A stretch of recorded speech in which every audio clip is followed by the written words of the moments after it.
সুনামগঞ্জের দোয়ারা বাজার এলাকায় সংখ্যালঘু সম্প্রদায়ের বাড়িঘরে হামলা চালিয়ে সেখানকার যারা সনাতনী অর্থাৎ সংখ্যালঘু পরিবার রয়েছে তাদেরকে এক ধরনের বাড়িঘর থেকে বিতাড়িত করেছে কিছু দুর্বৃত্তরা। সাথে সাথে তাদের ব্যবসা প্রতিষ্ঠানেও তারা হামলা চালায় এবং লুটপাট করে।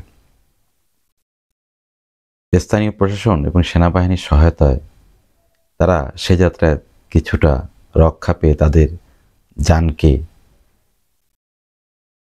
এক ধরনের হেফাজত করতে পেরেছে এবং এমনকি এটাও শোনা যাচ্ছে তারা যান বাঁচাতে তাদের পার্শ্ববর্তী ঝোপ জঙ্গলে তারা অবস্থান করেছিল যখন এই দুর্বৃত্তরা হামলা চালায়।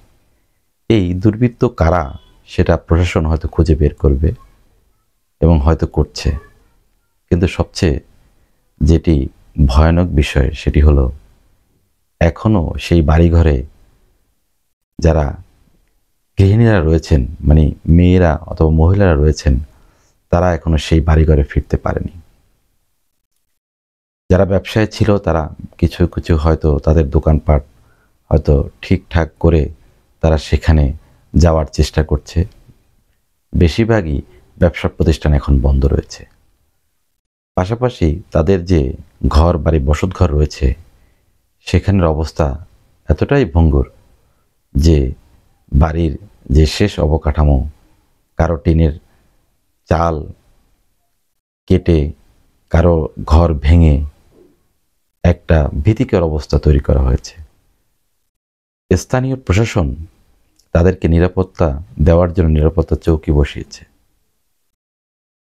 মূল বিষয়টা হলো স্বাধীনতার এই 53 বছর পরেও বাংলাদেশের মতো একটি স্বাধীন সার্বভৌম দেশে একটি গোষ্ঠীর উপর অর্থাৎ এই সংখ্যালঘু সম্প্রদায়ের উপর যারা হামলা চালালো তাদের বিরুদ্ধে প্রশাসনের এখনো কোনো দৃশ্যমান ব্যবস্থা নিতে দেখা যায়নি। ইভেন কি সেখানকার যিনি ইউনো রয়েছেন সেই ইউনো এক ধরনের তার দায়িত্বকে পাশ কাটিয়ে বলে দিয়েছেন যে সেখানকার অবস্থা এখন পূর্বের ন্যায় স্বাভাবিক এবং সেখানকার স্থানীয় প্রতিনিধিরা তাদের দায়িত্ব নিয়েছেন। এটি আরেকটি সাংঘর্ষিক কথাবার্তা, অর্থাৎ যাদেরকে দিয়ে ভূত ছাড়াবে তাদের মধ্যেই ভূত। এই যে সংখ্যালঘু সম্প্রদায় তারা যে আসলে বাড়িঘরে ফিরতে পারছে না, বিশেষ করে মেয়েরা ভয়ে, অর্থাৎ তাদের উপর কোনো যদি শারীরিক নির্যাতন হয় এবং যদি কোনো ধরনের বড় অঘটন হয় তাহলে তাদের জানের নিরাপত্তা কে দিবে? প্রশাসন হয়তো চেষ্টা করছে নামকা অবস্থা, কিন্তু স্থানীয় যারা নেতাকর্মী রয়েছেন বিভিন্ন দলের তাদের মধ্যে এক ধরনের এমন একটা আতঙ্কবাদী অবস্থান ভর করেছে, তারা এভাবে ভয়ভীতি দেখিয়ে সংখ্যালঘু সম্প্রদায়কে বিভিন্নভাবে নির্যাতন করছে। এই ঘটনার মূল কারণটি ছিল একটি ফেসবুকের পোস্টকে কেন্দ্র করে, অর্থাৎ কোনো এক ব্যক্তি তিনি ফেসবুকে ইসলামকে অবমাননা করে একটি পোস্ট দিয়েছে, যদিও তাকে পাওয়া যায়নি এবং পাওয়া গেলেও তার বিরুদ্ধে আইনগত ব্যবস্থা নেওয়া যেতে পারত। একজন ব্যক্তির জন্য একটি গোষ্ঠীর উপর অথবা একটি এলাকায় পুরো একটি এলাকাতে এভাবে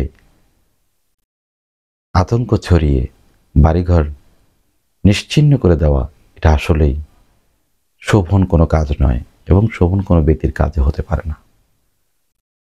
আমাদের মনে হয় এখান থেকে আসলে শিক্ষা নেওয়া উচিত, কারণ একটি ঘটনা, একটি কথাকে কেন্দ্র করে, একটি সামাজিক যোগাযোগ মাধ্যমের একটি পোস্টকে কেন্দ্র করে, একটি ব্যক্তিকে কেন্দ্র করে একটি গোষ্ঠীর উপর এভাবে আক্রমণ অত্যন্ত নিন্দনীয়। আমার মনে হয় আমাদের এখান থেকে বের হয়ে আসা উচিত এবং প্রশাসনেরও দায়িত্বশীল ভূমিকা পালন করা উচিত। ধন্যবাদ।